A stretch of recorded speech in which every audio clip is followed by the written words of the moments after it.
할렐루야. 2020년 7월 9일 우리 목요일 정식기도 행복한 시간입니다. 정식기도는 행복한 시간입니다.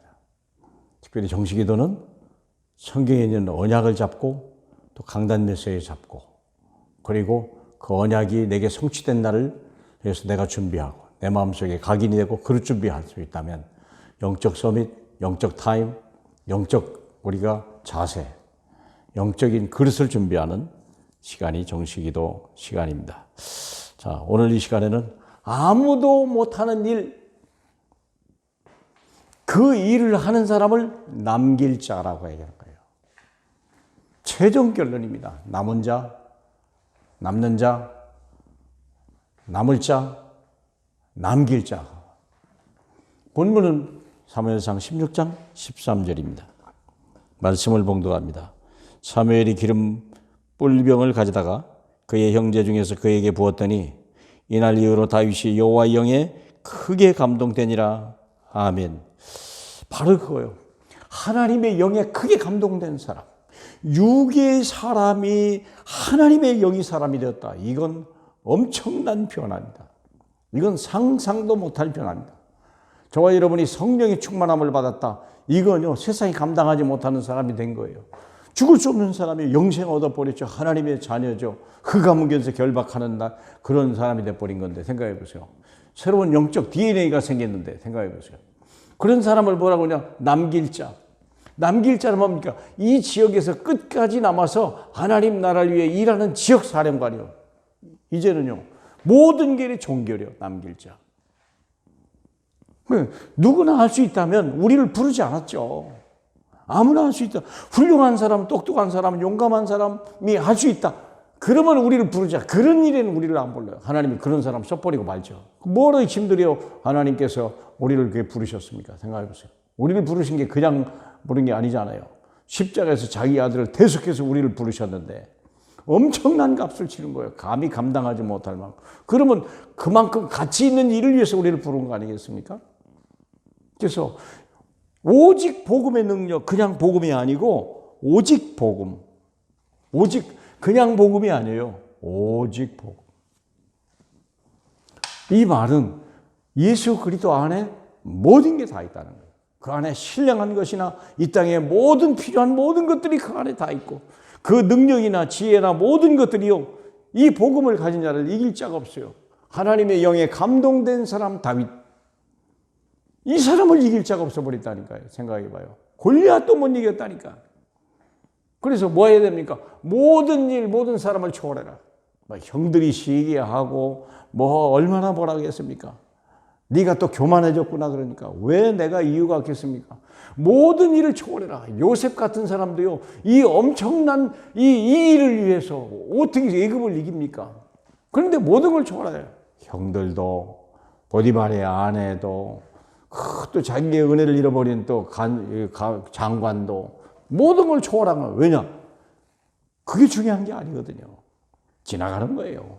형들이 팔지 않았으면 어떻게 됐을까요? 요셉을. 만일에 보디발의 아내가 그를 그렇게 모함하지 않았더라면 그가 총리 됐을까요? 그래서 우리는 새로운 영적 DNA를 가진 자예요. 복음으로 각인 뿌리 체질. 완전히 복음. 이건 하늘에 감춰진 비밀입니다. 아무나 주는 게 아니에요. 복음은. 복음은 모든 자의 것이 아니에요. 생각해 보세요. 하나님이 택한 백성이 아니면 절대 복음을 주질 않아요. 그 중에 저와 여러분이 이 일을 위해 부름받았잖아요. 이런 사람들이 사는 동안에 받는 고통이 엄청난 분깃으로 나타나요. 고통을 받으면 받을수록 그의 감춰진 부분들이 점점 드러나요. 모든 사람들이 그러세요. 요괴의 세상에 보세요. 여기 보세요. 아들을 태어났는데요. 아들이 태어나면 그 즉시 죽임을 당하는 그때 태어났다니까요. 그런데 알고 보니까 어마어마한 분깃이요. 애굽을 다 정복하고 이스라엘 백성을 건집어내고 바로 위에 섰버렸잖아요. 그 분깃을 찾아오는 거예요. 사도행전 27장 24절 보세요. 사울이라고 하는 사람이 큰 풍랑을 만났는데 이게 엄청난 거예요. 그 배에 탄 276명이 다 바울의 같은 동역자가 돼버린 거예요. 그의 증인이 돼버린 거예요. 그 때문에 죽었다 살았는데요. 독사에 물렸는데 죽지 않았죠. 그 바람에 그 멜디의 섬에 가가지고 보블리오 아버지, 총독의 아버지, 부잣집의 아버지를 살려냈잖아요. 그래가지고 무려 거기서 석 달 동안 있으면서 276명이 먹은 300명일 양식과 숙식비를요, 그 집에서 다 담당했다니까. 분깃이요. 누가 그렇게 합니까? 그게 나의 분깃이요. 얼마나 놀라운 일입니까, 사랑하는 여러분. 복음 하나, 보통 때는 잘 몰라요. 그러나 위기를 나타날 때는요, 고통이 올 때는요, 이건 어마어마한 거예요. 풍랑을 깨고. 그러면 배가 깨져도요, 복음은 사는 거예요. 자, 그러면 결론이 뭡니까? 오직 유일성 재창조. 복음 안에 감춰져 있는 오직 유일성 재창조. 오직 예수만 했는데 거기에 나만이 할 수 있는 유일성이 나타나요. 그리고 아무도 못하는 일을 나게 하는 거예요. 이게 재창조예요. 요게벳이 그랬다니까요. 이분은요, 비록 노예지만 오직이요. 예수 하나로 충분하다. 애가 남은 남자면 죽인데 그때 두려워하지 않았어요. 하나님이 계획 없이 낳겠냐? 이 아이는 유일성의 응답을 받을 것이다. 그래가지고 갈대상자로 애굽에 바로 왕에다 집어넣어 버리잖아요. 결국은 출애굽의 재창조 역사를 이뤘잖아요. 한나도 마찬가지예요. 아이를 안 낳아서 처음에는 잘 몰랐지만 나중에 오직을 알았어요. 아이를 낳으면 내가 이제 뭡니까? 하나님 앞에 드리기로 했죠. 그때 이 유일성을 뭡니까? 바로 사무엘이라는 사람이 언약궤 옆에서 하나님의 음성을 들은 거예요. 아무도 하지 못하는 거예요. 그리고 결국은 미스바 운동을 일으키고 세상을 변화시켰잖아요. 이세라고도 마찬가지. 오직 유일성 재창조에 이 하나님 엄청난 비밀을 알고 있었다니까요. 어린 소년을 전쟁터에 보냈다니까. 아니, 형들이 다 갔으면 막내라도 끄집어내야 될 거 아니에요. 너는 가지 마라 그래야 될 거 아니에요. 근데 보세요. 아들까지 전쟁터에 보내도 징표를 받아보라. 얼마나. 그는 오직을 알았고 유일성을 알았기 때문에 재창조의 역사를 위해서 아들을 쓴 거예요. 더 중요한 거, 오직 유일성의 재창조를 전달자로 살아. 이 응답을 우리가 받아야 돼요.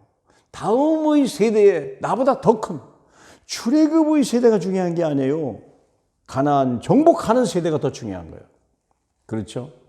왜 요게벳을 불렀을까요? 모세를 위하여. 모세가 이걸 깨달은 거예요. 왜 왜 한나를 불렀을까요? 이상하게 아이를 앞두고 슬픈 여자라고 했는데 여기에서 사무엘이 나올 건 꿈에도 모르는 거예요. 오직 유일성 재창조. 여기서 이새에서 다윗이 나왔잖아요. 사랑하는 여러분. 우리가요, 아무도 못하는 일. 하나님은 우리를 부르신 그 부르심을 봐요. 여러분의 정체성을 다시 한번 확인하시고요. 여러분에 대한 하나님의 계획을 우리가 바라본다면 여러분의 가치가 얼마나 소중한지 알게 될 겁니다. 여러분의 삶에 하나님의 기대가 얼마나 어마어마한지 알게 될 것입니다. 부족한 사람도 하나님의 쓰심으로 인하여 세계복음화 뭔지 알게 하셨잖아요. 하나님이 여러분을 쓰시고 여러분을 통하여 영광을 받으실 것입니다. 할렐루야. 우리 하나님 아버지 감사합니다. 아무도 못한 일을 하여 남길 자를 찾으셨던 우리 주님. 그것이 오늘 우리에게 받아야 될 축복이요 오직이요 유일성이요 재창조임을 믿고 감사합니다. 세상 사람 눈에는 안 보여도 우리 눈에는 보입니다. 하나님 아버지, 진실로 세상 사람에게는 안 보여도 요게벳 눈에는 보였고 세상 사람은 몰라도 이새의 눈에는 보였습니다. 하나님 아버지, 우리와 우리 자녀를 통한 하나님의 엄청난 재창조의 역사를 오늘 우리의 믿음을 통하여 이루어지게 하여 주시옵소서. 홀로 영광 받으실 예수님 이름으로 축복하며 기도하옵나이다. 아멘.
아멘.